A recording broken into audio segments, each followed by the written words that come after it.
चलिए एक बार वापस से, तो हम लोग बात कर रहे थे एप्लीकेशंस ऑफ नस्ट इक्वेशन, जिसमें सबसे पहला एप्लीकेशन क्या था, to find the EMF of a cell for given concentration. दूसरा क्या था कि हम किसी भी सेल का इक्विलिब्रियम कांस्टेंट बता सकते हैं, जो कि क्या होता था, केसी। तीसरा क्या था कि to find the Gibbs free energy, Gibbs free energy निकालने के लिए क्या करते हैं, फॉर्मूला ये रहा। तो ये तो पहले आपको नॉलेज होना चाहिए कि अगर delta G greater than zero है तो ये नॉन स्पॉन्टेनियस होगा, अगर delta G less than zero है तो स्पॉन्टेनियस होगा, और डेल्टा जी जीरो है तो इक्विलिब्रियम होगा। इसको तो रट लो, कुछ ऐसा होता है। तो जब मैं आपको पढ़ा रहा था नॉन स्पॉन्टेनियस, तो कहां पे लगता था ये, किस प्रकार के सेल में नॉन स्पॉन्टेनियस होता है, इलेक्ट्रोकेमिकल या इलेक्ट्रोलिटिक, इलेक्ट्रोलिटिक।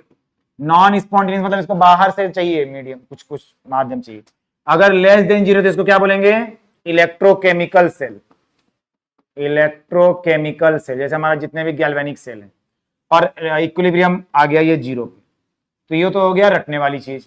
फिर आता है कि अगर एग्जाम में क्वेश्चन आएगा तो कैसे करेंगे। तो इसमें आपको याद होना चाहिए कि डेल्टा जी की जो वैल्यू होती है, गिब्स एनर्जी की जो वैल्यू होती है, वो होती है minus NF E naught of the cell.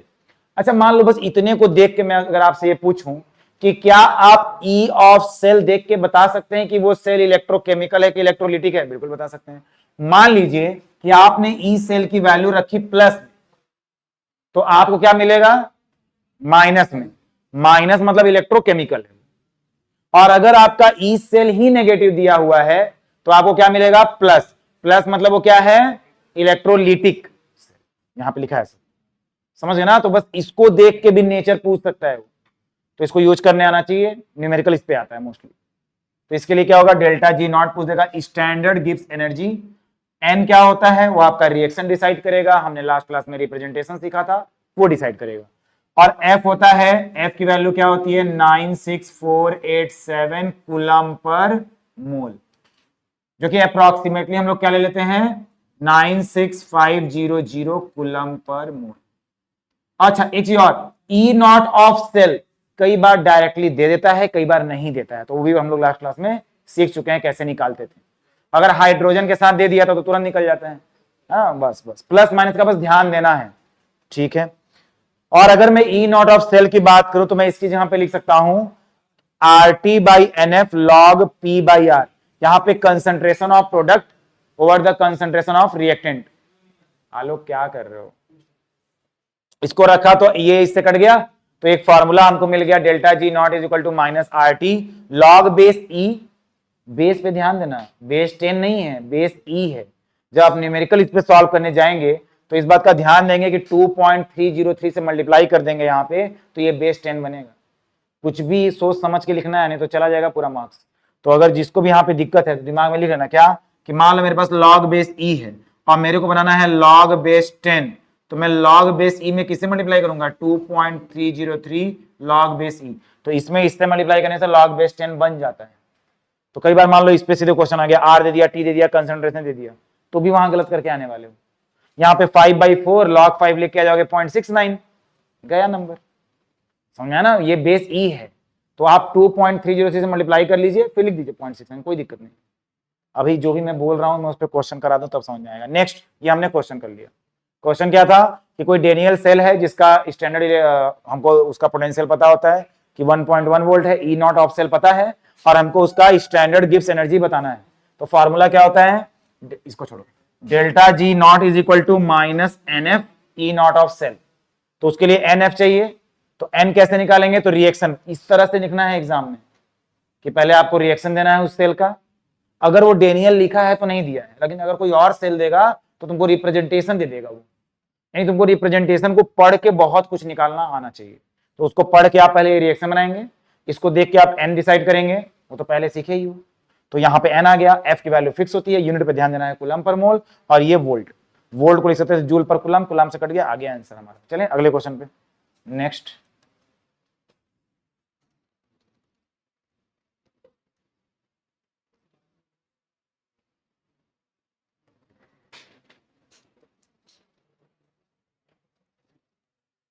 Question है, using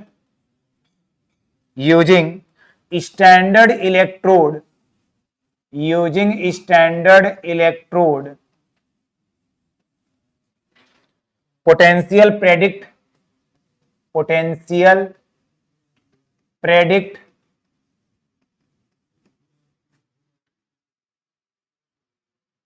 if the reaction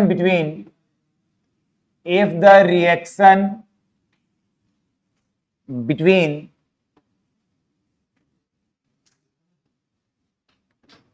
following is feasible word का मतलब पॉसिबल होता है, ठीक ना, अगर ये हो, संभव हो तो, और रिएक्शन है Fe3+ जो कि एक्वस फॉर्म में है एंड I-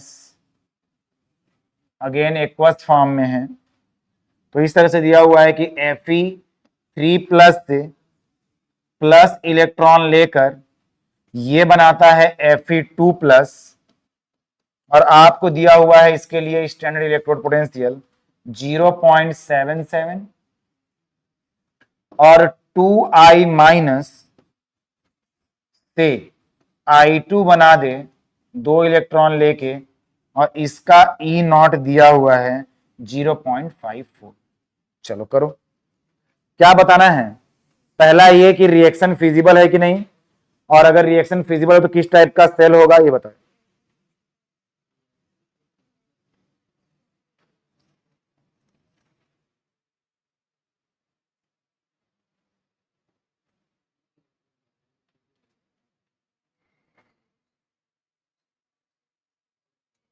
जल्दी करिए, जल्दी करिए।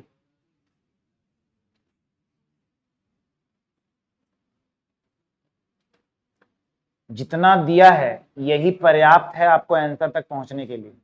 हेलो, क्या कर रहे हो?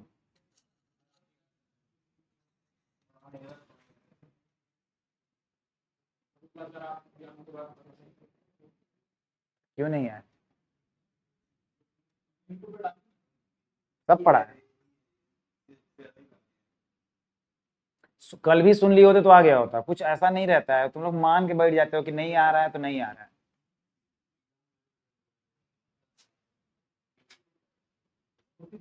पहले तो सबसे पहला काम क्या करोगे? पहले पहचानेंगे कि कौन एनोड है कौन कैथोड है, और उसके बेसिस पे निकाल देंगे E0 ऑफ सेल, और E0 ऑफ सेल के ऊपर बता देंगे कौन सा सेल है। यही तो पूछा है कि using standard electrode potential predict if the reaction between following is feasible और नॉट, फिजिबल और नॉट, मतलब ये फिजिबल है कि नहीं, आपको बस ये बताना है।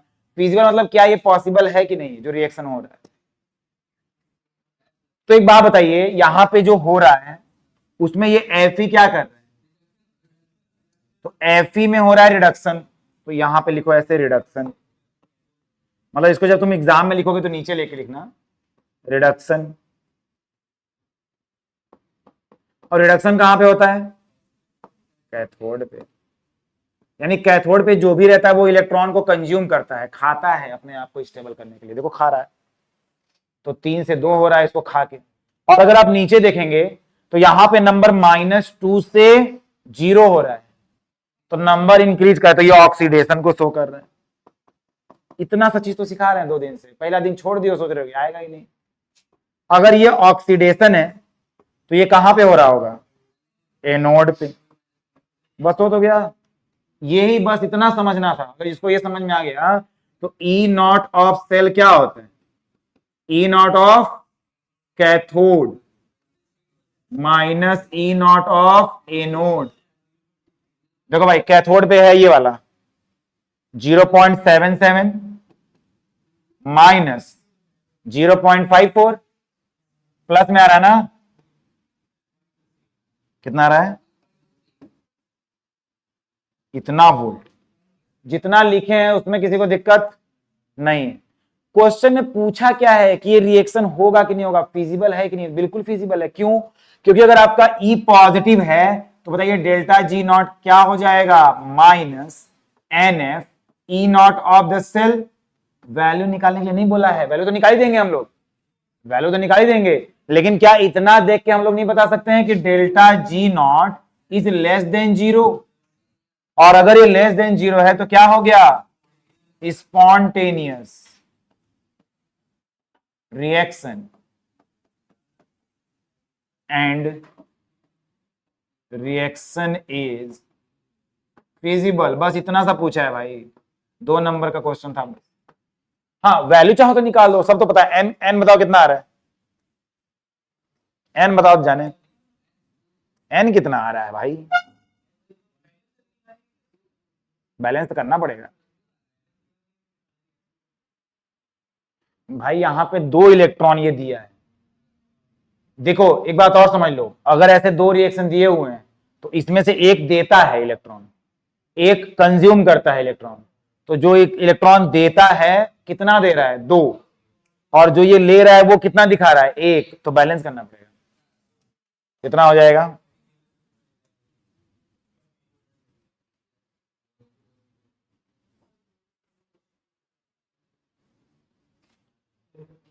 दो से कर देंगे तो हो जाएगा 3 दूनी 6। अगर यहां पे 2 लगा दें, यहां पे 2 लगा दें, यहां पे 2 लगा दें, तो ये 6 प्लस 4 प्लस, तो 2 इलेक्ट्रॉन का लफड़ा है। और सही बैठ रहा है, सही बैठ गया, बैलेंस हो गया सब कुछ ना। तो एन की वैल्यू क्या हो गई, 2। दो दो दो 2 इलेक्ट्रॉन। अरे तो ऐसे नहीं बोलना है ना, लॉजिक के साथ बोलना है।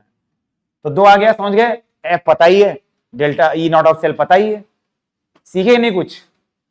चलिए अगला क्वेश्चन। क्या खेल रहा है, अरे घर पे देख ले, अभी जो देख रहे हो समझो। कोई नहीं कोई नहीं, नेक्स्ट क्वेश्चन। बस मैंने इतने दिन में बस ये सिखाया है कि इसको कैसे पढ़ा जाता है, बस। अच्छा तुम लोग को ये पता है, जैसे एक होता है किसी का लैटिस से तोड़ दो तो वो अपने आयंस में चला जाता है। जैसे NaCl है मेरे पास, तो मैंने NaCl को मैंने तोड़ दिया, लैटिस बॉन्ड एंथैल्पी दिया और टूट गया, तो वो Na plus plus Cl minus में टूट गया। एक होता है एक्वस में तोड़ना, मतलब एक Na plus plus Cl minus aqueous form भी होता है। इन दोनों में जो डिफरेंस होता है वो क्या होता है, वो होता है, हो गया लिख लिए, एक सॉल्यूशन एंथैल्पी होता है, वो उसी का पूरा खेल। तुम लोग ना जब मेरा ये वाला सिलेबस कंप्लीट हो जाएगा तो मैं थोड़ा सा 11 पढ़ाऊंगा, गलती से भी वो क्लास मिस मत करना। वहां पे तुमको हाइड्रेशन एंथैल्पी पढ़ना पड़ेगा, सॉल्यूशन एंथैल्पी पढ़ना पड़ेगा, लैटिस एंथैल्पी पढ़ना पड़ेगा, बॉन्ड एंथैल्पी पढ़ना पड़ेगा। तो 4 तरह की एंथैल्पी जब तक आप नहीं समझेंगे आप हमेशा परेशान रहेंगे केमिस्ट्री में। तो सुन लो, मैं क्लास 11 पढ़ाऊंगा, इसको कंप्लीट करके 12th कंप्लीट करके, उसको हल्के मत लेना, क्योंकि उसमें जितना तुम्हारे 12th में रिलेवेंट है उतना मेरे को बताना पड़ेगा, तभी तुमको समझ में आएगा कि है क्या। समझ लो ना, लिख लिया। अगला क्वेश्चन लिखिए। कौन मरा, क्वेश्चन है, ये मैं नहीं बताऊंगा, ये तुम ही लोग करोगे। 2Cr प्लस 3CD2 प्लस से 2Cr3 plus 3CD, calculate the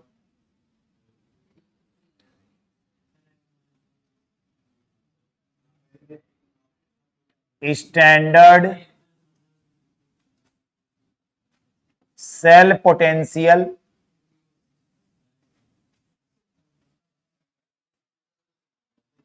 of the galvanic cell also calculate delta G not of the delta G and Kc of the cell। भाई सारा मिक्स कर दिया एक ही क्वेश्चन में, लो कुछ कुछ डेटा ले लो।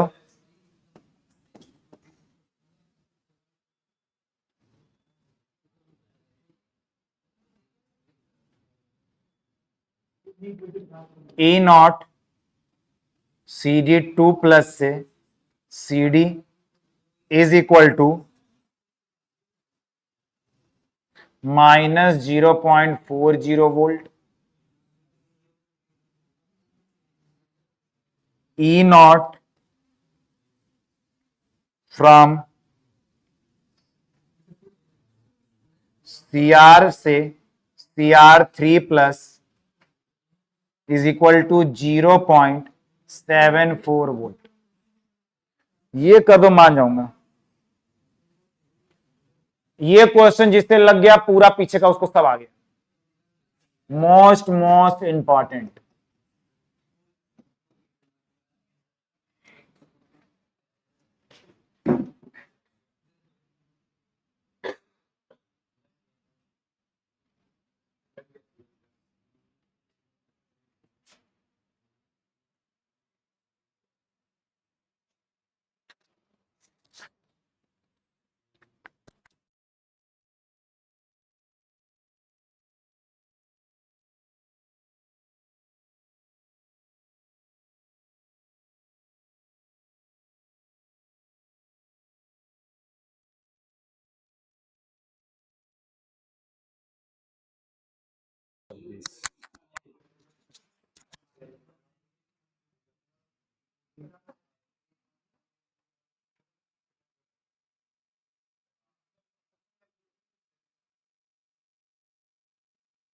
इसको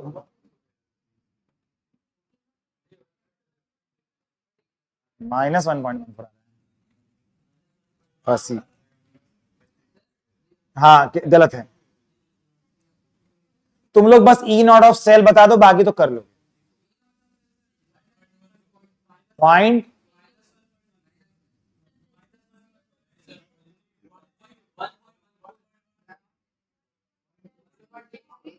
0.34 किसका है? पूरा इतना मारेंगे ना भाई, ये पूरा मेरा सॉल्यूशन जो लेके बैठे हो तुम लोग।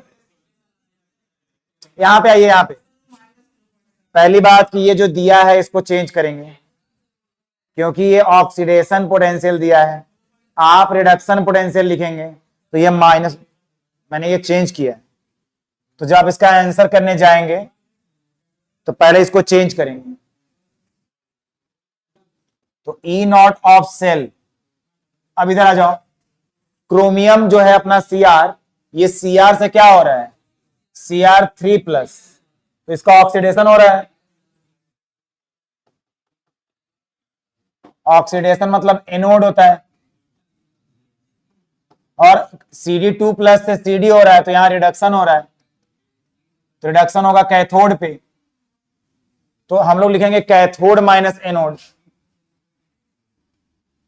कैथोड का पोटेंशियल माइनस एनोड का, लेकिन हम लोगों ने फिक्स किया हुआ है रिडक्शन पोटेंशियल। तो कैथोड का कितना है? कैथोड पे सीडी पे जाओ, ये सही है 0.40 माइनस एनोड, एनोड पे कौन है? क्रोमियम, क्रोमियम यहां पे उल्टा दिया है, ये ऑक्सीडेशन पोटेंशियल है। कैसे पहचानते हैं? ये नंबर इंक्रीज कर रहा है तो ऑक्सीडेशन हुआ ना। हमें ये नहीं चाहिए, हमें क्या चाहिए? हमें चाहिए था Cr3 प्लस से Cr माइनस 0.74, कितना हो जाएगा ये? -0.74, कितना हो गया ये? 0.34। आ गया सबका E नॉट ऑफ सेल 0.34। मेरा सॉल्यूशन मत देखो, कुछ नहीं सीख पाओगे।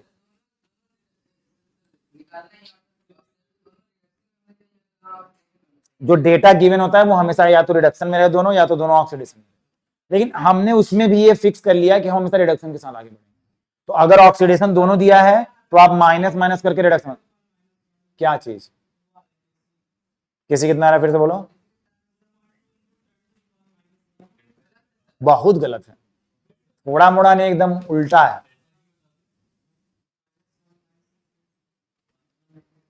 चलो देखो, तो हमने निकाल दिया E नॉट ऑफ सेल, पहला पार्ट कंप्लीट, एक नंबर का काम हो गया पूरा।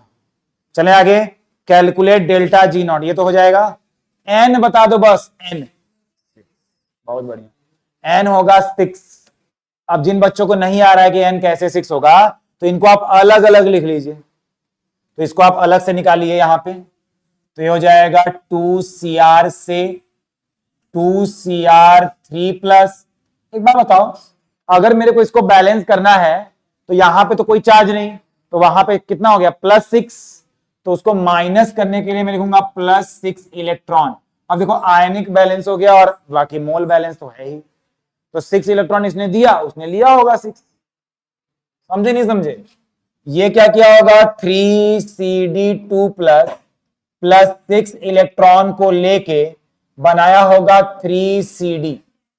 भाई यार देखो, मैं 3 दिन से बस यही सिखा रहा हूं, ये से ये रिप्रेजेंटेशन से यहां तक कैसे केसी का 3.8 × 10⁻34 कपार पकड़ लिया।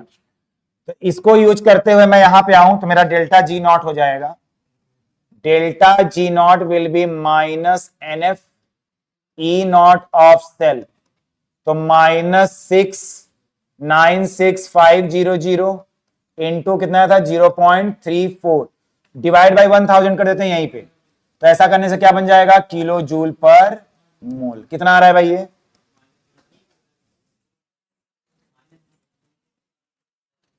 एक सेकंड भाई,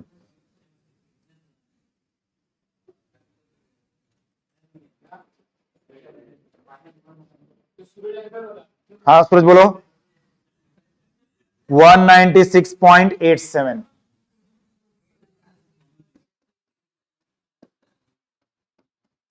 ये जो आया है क्या बता रहा है, ये रिएक्शन के बारे में फिजिबिलिटी है कि नहीं है? यस फिजिबल है, क्योंकि जो हमारा गिव्स फ्री एनर्जी है वो लेस देन 0 है, यानी प्रोसेस क्या हो गया स्पॉन्टेनियस।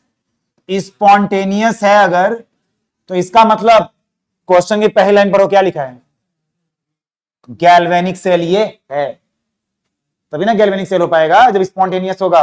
तो जैसा गिवन है वैसे आया, देखो स्पॉन्टेनियस। यहां तक पहुंच गए। अगला पूछा है तुमसे क्या केसी, तो केसी हो जाता है E0 of cell is equal to 0.059 by n log base 10। अब वापस से आइए रिएक्शन पे। रिएक्शन देखिए प्रोडक्ट साइड क्या है Cr3+, अरे क्या कह रहा हूं सॉरी, क्या बन जाता है वो बह गया केसी। मतलब उसको लिख के डायरेक्ट भी दिखा सकते हैं, ठीक ना। अगर तुम्हारा मन ये कह रहा है कि मैं पहले वो कंसंट्रेशन के फॉर्म में लिख दूं चलेगा, या तुम डायरेक्ट लिख दो केसी। तो केसी ये गया इधर, तो 6 है ये 0.34 है, तो 0.34 इंटू 6 डिवाइड बाई 0.06 लिख लो, आसान पड़ेगा, is equal to log to the base 10 KC. अब इसको सॉल्व कर लो, तो मैं ऊपर नीचे 100 से मल्टीप्लाई कर दूं तो ये हो जाएगा 6 और ये हो जाएगा 600, है कि नहीं? देखो ऐसे 600, ये 6 से 100 बन गया, 100 इससे मतलब 34 आ रहा है, लेकिन एग्जैक्ट करोगे तो 34 पॉइंट समथिंग आएगा, चलेगा। तो ये हो रहा है मेरा 34 पूरा पूरा। अगर यहां पे कोई बच्चा 59 लेगा ना 0.059, तो उसका 34.57 समथिंग आएगा।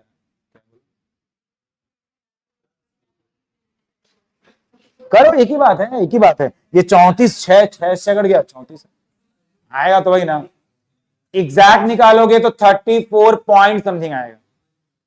मैं तो पेपर में कर रहा हूं, मेरे पास कैलकुलेटर तो है नहीं, मैं तो यही करूंगा, is equal to log to the base 10 KC. बताइए केसी की वैल्यू क्या हो गई 1 इंटू 10⁻34। खत्म। तुम्हारा कुछ और भी आ सकता है एग्जाम में, बस इस पे नंबर है, ये सही होना चाहिए, बाकी क्या लिखते कोई मतलब भाई। एग्जैक्ट करोगे तो आएगा 34.57, 57 के बेसिस पे कुछ वहां पे नंबर आ सकता है ना, 2 3 जो भी आ रहा हो पूरा नंबर मिलेगा। तो इस क्वेश्चन में मैंने आपको सारा नर्स्ट इक्वेशन यूज करके दिखाया है, सारा नर्स्ट इक्वेशन मैंने यहां पे यूज करके दिखा दिया, जितने भी एप्लीकेशन थे उसके। ईएमएफ निकालना था निकाल दिए, दूसरा केसी निकालना था निकाल दिए, तीसरा फिजिबिलिटी बताना था बता दिए, तीनों एप्लीकेशन हो गए। क्या भाई मानसू तोते क्या उड़े हैं, ऐसे क्यों देख रहे हो?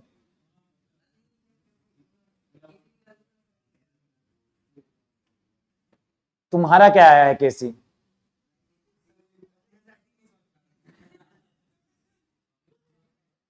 ये समझ में आ रहा है जो बोर्ड पे चल रहा है? चले अगले टॉपिक पे लिखिए, नेक्स्ट टॉपिक।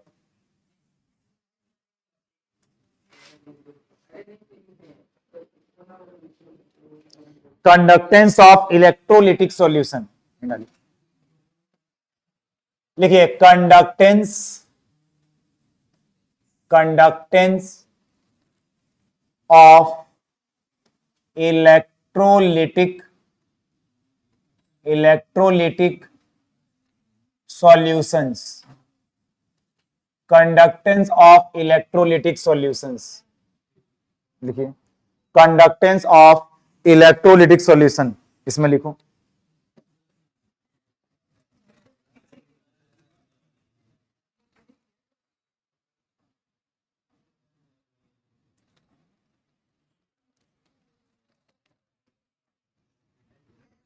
तो एक बात बताओ, कंडक्टेंस तक पहुंचना है अगर तुम्हें, तो सबसे बेस्ट तरीका है कि तुम रेजिस्टेंस तक पे जाओ, और रेजिस्टेंस का उल्टा कर दो, कंडक्टेंस आ जाएगा, रेजिस्टिविटी से आ जाएगा। ठीक है, तो रेजिस्टेंस से कंडक्टेंस, रेजिस्टिविटी से कंडक्टिविटी हमको पहुंच सकते हैं।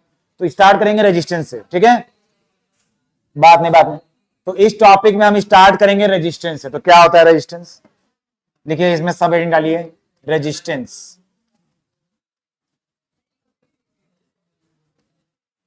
लिखिए इसमें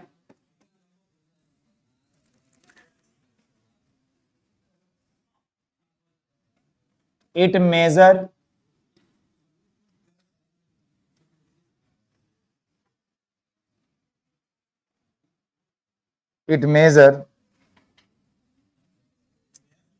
नहीं, it is the measure of the, घबराएगा ये, ऑपोजिशन, ऊपर बस थोड़ा सा ऐड कर लो heading, to current flow in an electrical circuit, in an electrical circuit. यानी आपका जो रेजिस्टेंस होता है, वहां पे वो लिखना मैं भूल गया था, रेजिस्टेंस, जो रेजिस्टेंस होता है वो बेसिकली ये बताता है कि अगर आपके सर्किट में करंट फ्लो कर रहा है, तो उस करंट को रोकने के लिए ऑपोजिट डायरेक्शन में जो रुकता है, उसी को हम बोलते हैं रेजिस्टेंस। एक प्रॉपर्टी होती है किसी भी मटेरियल के अंदर, जो कि मटेरियल के ऊपर डिपेंड करता है, मटेरियल की लेंथ के ऊपर डिपेंड करता है, मटेरियल के एरिया ऑफ क्रॉस सेक्शन के ऊपर डिपेंड करता है। ये तो आपने ऑलरेडी फिजिक्स में पढ़ा हुआ है, चैप्टर नंबर 3 में, तो उस पर कोई टाइम वेस्ट करने की जरूरत है नहीं। तो सबको पता होगा R is equal to rho L by A. तो ऐसा हमने कुछ पढ़ रखा है पहले से, where rho is the resistivity of the material, L is the length of conductor, Alok तुमको बाहर फेंक दूंगा मैं। Area is the, A is the area of cross section of conductor। तो इस तरह से हमारे पास R का फॉर्मूला ऑलरेडी था। इसमें हम लोगों ने क्या किया है कि ये जो L बाई ए वाला पार्ट है, इसको हमने निकाल दिया बाहर, और इसको हमने डिफाइन कर दिया G से, और G को हमने बोल दिया सेल कांस्टेंट। लिखो G is equal to L by A, और इसको हम बोलेंगे, इस टर्म को, ये देखो ये जो टर्म है ना L बाई ए, इसको हमने बाहर निकल के बोल दिया सेल कांस्टेंट।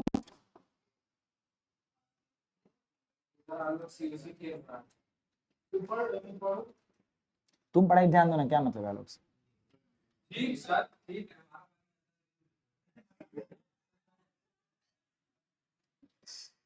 ठीक है, तो हेडिंग तो कंडक्टेंस है, स्टार्ट तो किए हैं रेजिस्टेंस से, तो अब इसको लेके चलते हैं आगे। लिखिएगा कंडक्टेंस,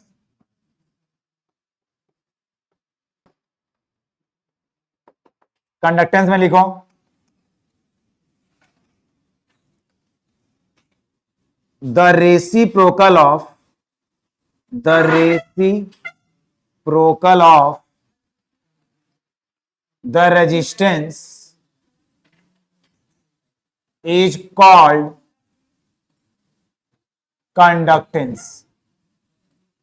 सही लिखा है, the reciprocal of resistance is called conductance. सही बात। किस कंडक्टेंस को हम लोग किससे दिखाएंगे?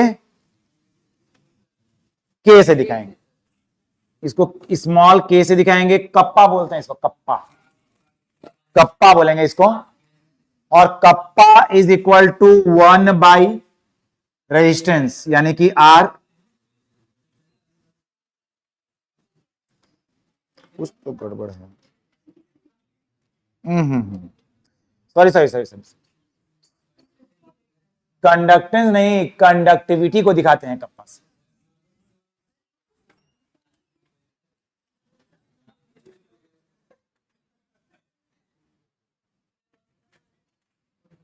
ये आया समझ में? तो फिजिक्स में हमने पढ़ा था रेजिस्टेंस का उल्टा कंडक्टेंस। अच्छा, इसमें ये क्या है, रो क्या है? रो रेजिस्टिविटी, तो इसका उल्टा होता है, यहां पे लिखिएगा कंडक्टिविटी, यहां पे लिखिएगा कंडक्टिविटी। इसको लिखिएगा आप the reciprocal of, the reciprocal of, the reciprocal of resistivity is called conductivity. Conductivity, और कंडक्टिविटी को हम दिखाते हैं कप्पा से। देखो एक बात बता दें, तुम्हारे पेपर में आने वाला है या तो कंडक्टिविटी या तो मतलब कंबाइंड आता है। तुम्हारे एग्जाम में आएगा कंडक्टिविटी और मोलर कंडक्टिविटी पे क्वेश्चन। इस पन्ने पे जो भी लिखा है कुछ भी नया नहीं है, पूरा फिजिक्स का है, कोई भी नया चीज नहीं है। नया बस इतना है कि कंडक्टिविटी को कप्पा से दिखाते हैं और इसका एक फॉर्मूले में जी जैसा कोई चीज है जो कि एल बाई ए का मतलब है। बस इतना पता होना चाहिए, बस इतना सा पता होना चाहिए कि अगर एग्जाम में देता है सेल कांस्टेंट तो तुमको पता होना चाहिए कि वो एल बाई ए हो। बाकी पूरा प्योर फिजिक्स है यहां पे जितना भी लिखा हुआ। आगे बढ़ते हैं, जल्दी से लिखो। आ रहे हैं वन भाई, यार उसका उल्टा कर लो।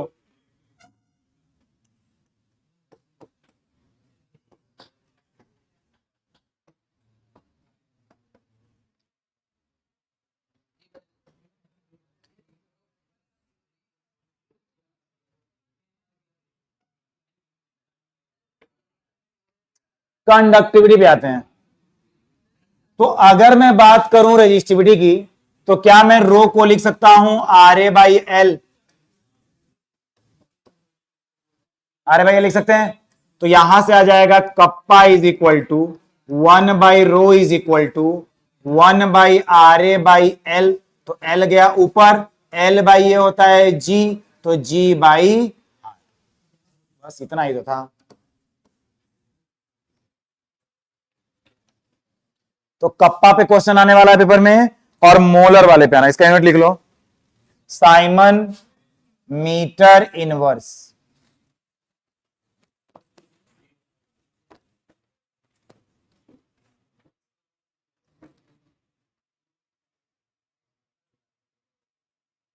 अगला हेडिंग डाल लीजिए, इलेक्ट्रोलिटिक कंडक्टेंस। देखिए इसमें इलेक्ट्रोलिटिक कंडक्टेंस,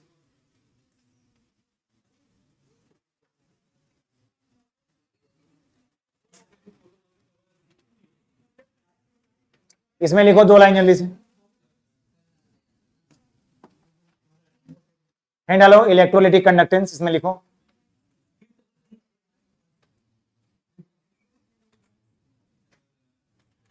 लिखिए इसमें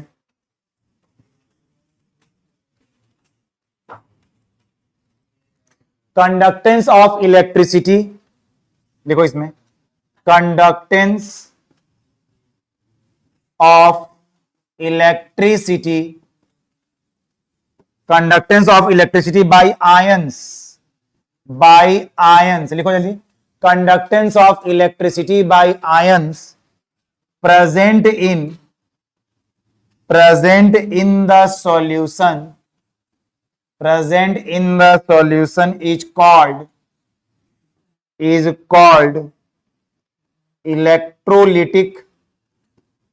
electrolytic or ionic conductance.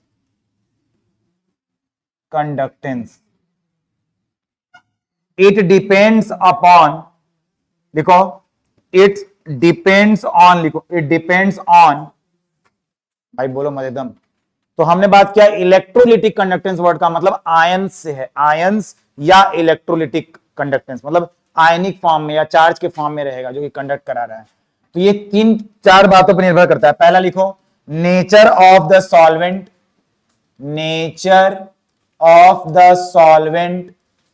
Solvent का नेचर क्या है उसके ऊपर डिपेंडेंट है क्या, इलेक्ट्रोलिटिक कंडक्टेंस। दूसरा लिखो, size of the ions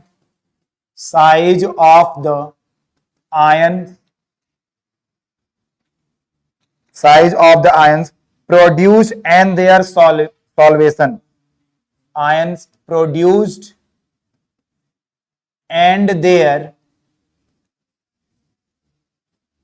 solvation। तीसरा लिखिए, concentration of electrolyte।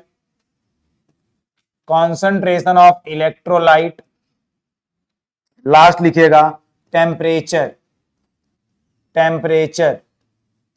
और मेरी बात ध्यान सुनिए, हम लोग ये जो पढ़ रहे हैं ये है क्या। जैसे मान लो मेरे पास एक सॉल्यूशन के फॉर्म में है जिसकी मदद से हम लोग, मेन मोटिव क्या है, कैसे हम केमिकल रिएक्शन को यूज करते हैं इलेक्ट्रिसिटी को प्रोड्यूस करने के लिए। यानी हम यूज करते हैं एक केमिकल रिएक्शन करा के इलेक्ट्रिसिटी मतलब चार्ज को फ्लो करा देते हैं। तो उसके लिए हमको चाहिए होता है ये इलेक्ट्रोलिटिक कंडक्टेंस, यानी आयंस जो कि चार्ज के फॉर्म में है, आयंस हैं जो कि फ्लो करेंगे वहां पे। तो उसी के ऊपर हम लोग पूरा बात करेंगे। ये जो चार्ज होगा, conductance of electricity bye ion present in the solution is called electrolytic और आयनिक कंडक्टेंस। ये इन पे निर्भर करता है। तो थ्योरेटिकल है थोड़ा सा। इसका रिप्रेजेंटेशन जब मैं तुमको समझाऊंगा तो तुमको चलेगा कि चल क्या रहा है। इसको एक हम डब्बे में डाल देते हैं और उसी के ऊपर पूरी चीज हम लोग पढ़ेंगे। तो उसको बोलेंगे फिर मोलर कंडक्टिविटी। एक होता है कंडक्टिविटी, एक होता है मोलर कंडक्टिविटी। बस यही दोनों तुमको निकालने आना चाहिए। इसी पे न्यूमेरिकल आएगा। मिलते हैं नेक्स्ट क्लास में, इसके ऊपर डिस्कस करेंगे। नेक्स्ट क्लास अब गलती से मिस मत कर देना, नहीं तो यहाँ का पूरा मेहनत फिर बर्बाद हो जाएगा।